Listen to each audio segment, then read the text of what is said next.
Gênesis 18 começa dizendo que o Senhor apareceu a Abraão. Olha que glorioso, o Senhor apareceu a Abraão. A gente vê que o Senhor, a palavra Senhor aqui, estão todas as letras maiúsculas, são caixa alta. E onde Abraão estava quando o Senhor apareceu? No bosque sagrado dos carvalhais do Manre. Então ali aquela terra de Canaã era uma terra, estava bem explícito que era uma terra especial para o Senhor, né? E quando Abraão estava sentado à entrada da sua tenda, era a hora mais quente do dia. A hora mais quente do dia também é a hora o quê? Que tem mais claridade, né? E é uma hora que ele estava ali descansando e tranquilo. Quando nós temos a luz do Senhor, nós podemos descansar e ficar tranquilos, não ficar com a mente voltada ao futuro, na preocupação e na ansiedade. E Abraão ergueu os olhos. Assim, ele ergueu os olhos e viu 3 homens vindo em sua direção. Que a todo momento nós possamos erguer nossos olhos também, para ver o que vem à nossa direção e para buscar as respostas lá do alto, né? Então aqui nós tivemos o Senhor, o próprio Senhor vindo aqui visitar Abraão. E o que Abraão faz? Ele é extremamente hospitaleiro. Ele já manda lavar os pés deles. Nós vemos o contraste disso em Lucas, acho que é Lucas 7:44, quando Jesus está na casa e ele fala assim para o dono da casa: eu entrei na tua casa e tu não me deste água para lavar os pés. Essa mulher, porém, ela com suas lágrimas lava meus pés e com os seus cabelos me enxuga. Então você vê que o Senhor estava falando assim: você não foi hospitaleiro comigo quando eu entrei na sua casa, mas essa mulher usa suas próprias lágrimas e seu próprio cabelo. Aqui então Abraão está demonstrando a hospitalidade e também oferecer uma boa refeição, uma refeição farta, um novilho inteiro. Essas 3 porções que manda fazer de pão eram porções grandes também. Então você vê que a hospitalidade, receber as pessoas é como nós o quê? Quando falamos de Cristo, nós estamos também sendo hospitaleiro para com as pessoas. Quando nós doamos as coisas, é a hospitalidade. Quando nós nos entregamos às pessoas, é a hospitalidade de levar as pessoas a ter esse aconchego em Deus, né? Somente nesses dias tão complexos, né? E aí Abraão, né, manda fazer isso, serve eles com o melhor do seu rebanho, também tomou coalhada, leite, um vitelo, né? E aí os hóspedes lhe indagaram: onde está Sara, tua esposa? Você vê que é a mesma pergunta que fez lá para Adão: onde está Adão? Né? O Senhor, ele sempre gosta de fazer perguntas para que nós paramos e pensamos, porque nós somos muito automáticos, mas o Senhor quer que nós paramos e pensamos. E aí eles falam, ele promete: voltarei a ti no próximo ano. Então Sara, tua esposa, terá um filho.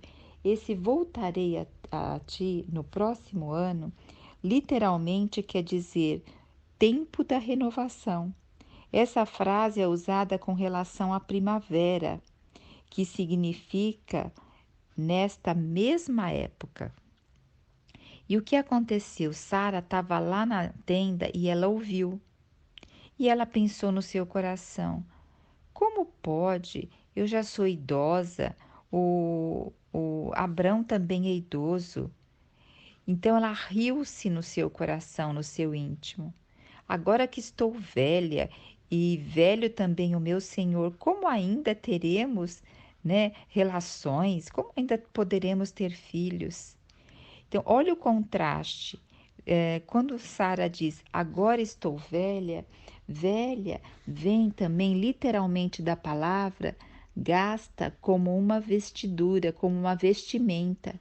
Então, eu já estou gasta, eu já não sou mais um jovem, não pode sair de mim nada novo.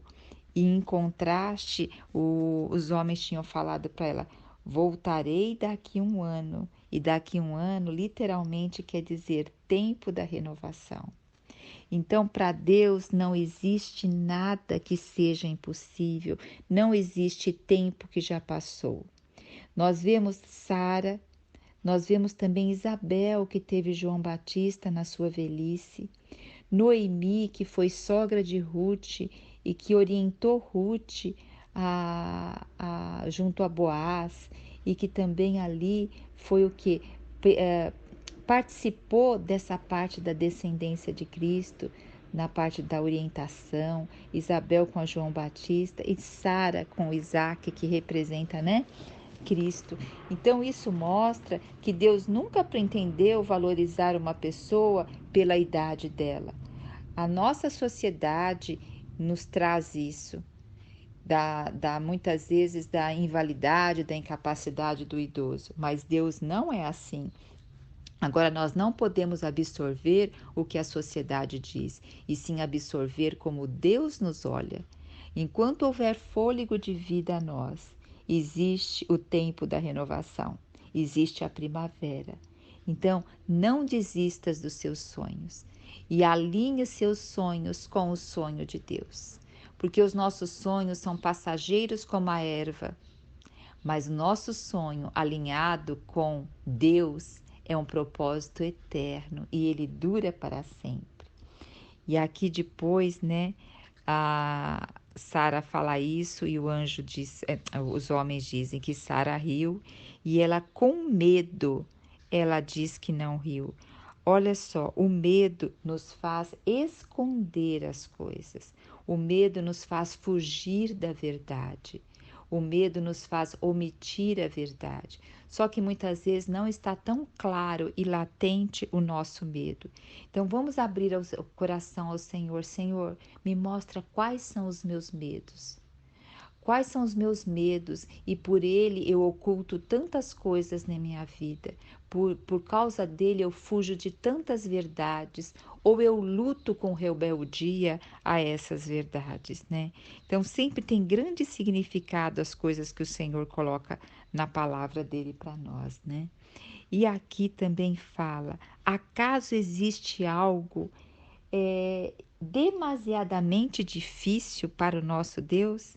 Eu tenho essa frase escrita aqui no meu guarda-roupa colada para todo dia eu ler. Acaso existe algo extraordinariamente difícil para Yahvé, para o nosso Deus? Então, nesta mesma época de primavera, no próximo ano, retornarei à tua presença e Sara terá um filho. Amadas, não existe nada difícil ao nosso Deus. Só que nós temos que prestar atenção numa coisa. Se aquilo que nós queremos é alinhado com a vontade de Deus. A vontade de Deus é trazer o seu reino à terra por meio de nós. Ele fala que nós somos a luz do mundo e o sal da terra, né? E agora nós vamos ver uma coisa que Abraão fez extraordinária, que Deus também deu isso para que nós possamos fazer. Então os 3 homens estavam indo embora. Enquanto os 2 foram à frente, o Senhor falou consigo: ocultarei de Abraão o que planejo realizar? O Senhor quer ter um relacionamento conosco. O Senhor quer falar o que vai no coração dele para nós. E aí o Senhor falou para Abraão o que ia fazer, né? E Abraão, aqui já é Abraão, né? Não é mais Abrão. Então, o Senhor compartilha com Abraão o que vai fazer. E ele diz assim: as acusações e os gritos contra Sodoma e Gomorra são tantos e tão expressivos, o seu pecado é por demais grave. Então, você vê que existem pessoas que sofrem com uma terra que tem grande violência, que tem grande idolatria, que tem grande pecado. A gente muitas vezes olha para os habitantes de lá e, entre aspas, a gente fica com dó. Mas o que eles estão, o que a atitude deles está repercutindo? As acusações e os gritos contra Sodoma e Gomorra. Então existem coisas que eles estão fazendo de mal para outras pessoas. aqui vai o que eu vou falar, eu não li lugar nenhum, mas a gente sabe que essas cidades pagãs também elas sacrificavam seus filhos, elas sacrificavam crianças, elas matavam outros seres humanos para adorar a Deus. Então pode ser que esses gritos, essas acusações também vai ao trono de Deus dessas mortes, porque como fala a Bíblia que o sangue de Abel, ele clama até hoje pela justiça. Então nós cremos que o grito daqueles também que foram tidos por violência, eles também clamam por justiça na presença de Deus. E aí o Senhor falou que chegou a ele essas tão expressivas pecados de Sodoma, né? E o que aconteceu? Depois que o Senhor falou isso a Abraão, o que que fez? Gente, olha como Abraão conversou com Deus. Mas Deus, antes eu quero ressaltar uma coisa. Deus fala assim: ocultarei ao meu amigo Abraão? Lembra também que Jesus chamou os discípulos de amigo? O Senhor, Ele quer ter nós como amigo no cumprimento da obra nessa terra, como realmente aliados dele. Ao mesmo tempo, Ele é nosso Senhor, Ele é nosso Salvador e ao mesmo tempo Ele é nosso melhor amigo. Então, quando você tiver um problema, não vai para um amigo físico, em primeiro lugar, vai para o seu amigo espiritual, para o nosso Deus. Ele quer ouvir de nós tudo que vai no nosso coração. E aqui, olha que Abraão fala ao Senhor no versículo 25: longe de ti cometeres tal atrocidade, fazer morrer o justo com o pecador, de modo que o justo seja tratado como pecador. Longe de ti, não fará justiça o juiz de toda a terra? Gente, que intimidade, que intimidade. Eu fico assim, boca aberta com tal intimidade, né? E o Senhor responde: olha, se eu encontrar 50 justos em Sodoma, perdoarei toda a cidade por amor a eles. Então, amadas, olha, se nós formos a única na nossa família que tememos ao Senhor, se nós formos a única na nossa casa que honramos ao Senhor, que recebemos Deus como nosso único Salvador, como nosso único Deus, Ele vai salvar a nossa casa. Em outro versículo diz assim: crê no Senhor Jesus e serás salvo tu e tua casa. Por amor de um, o Senhor abre a porta a outros. Aqui era uma cidade e o Senhor chegou até o número de 10 para salvar toda a cidade. Quanto mais nós, uma na nossa casa. Então veja que bênção o Senhor coloca na nossa mão. Que ferramenta o Senhor coloca na nossa mão. E outra coisa que tem muito valioso aqui: Abraão intercede por Sodoma. Nós temos que interceder. A nossa tarefa é interceder, é orar. E aqui interceder é interceder por uma causa, é interceder pelas pessoas. Tantas pessoas agora estão no leito de dor, passando por tantas dificuldades, e nós vamos lá interceder. Interceder para as pessoas receberem a salvação, para os seus olhos serem abertos, seus ouvidos também.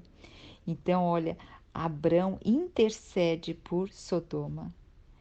E aí, uma mulher sábia, ela intercede, ela edifica a sua casa e ela santifica a sua casa. Assim possamos interceder e ser essas mulheres sábias.